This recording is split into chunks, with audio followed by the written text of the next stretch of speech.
கொடைக்கானல் போகலான்னு 17 பேர் வேனை பிடிச்சி கிளம்பணும். ஏர்லி மார்னிங் கிளம்புனதுனால எல்லாருக்குமே பசி எடுத்துக்கிச்சு. கிளம்புன கொஞ்ச நேரத்திலேயே டீ கடையில் வண்டி நிறுத்தி டீ குடித்தோம். அங்கேருந்து கிளம்பி கரெக்டாக 1 hour ட்ராவலுக்கு அப்புறம் இன்னொரு இடத்துல வண்டி நிறுத்தி கூட்டாஞ்சோறு சாப்பிட்டோம். ரொம்ப நேரம் ட்ராவலுக்கு அப்புறம் நாங்கள் வந்து சேர்ந்தது பழனி ஹில்.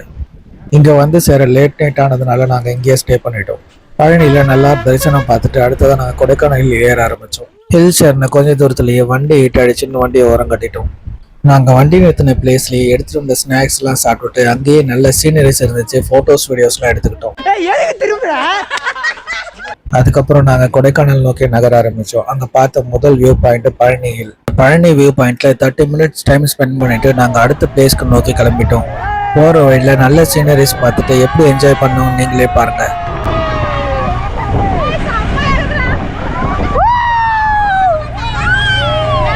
அதுக்கப்புறம் நாங்கள் போகிற வழியில் முதல்ல பார்த்த டூரிஸ்ட் பிளேஸ் சில்வர் ஃபால்ஸ். இங்கேயும் ஒரு 30 minutes டைம் ஸ்பெண்ட் பண்ணி ஃபோட்டோஸ் வீடியோஸ்லாம் எடுத்துக்கிட்டோம். அதுக்கப்புறம் நாங்கள் ஒரு 1 hour ட்ராவல் பண்ணி நாங்கள் புக் பண்ணியிருந்த ஹோட்டலுக்கு வந்து சேர்ந்துட்டோம். இந்த ரோட் ட்ரிப்போட ஃபுல் வீடியோ நம்மளோட யூடியூப் சேனலில் இருக்குது. டிஸ்கிரிப்ஷனில் லிங்க் கொடுக்குறேன், கண்டிப்பாக போய் பாருங்கள். மறக்காமல் நம்மளோட யூடியூப் சேனலை சப்ஸ்கிரைப் பண்ணிக்கோங்க. நன்றி.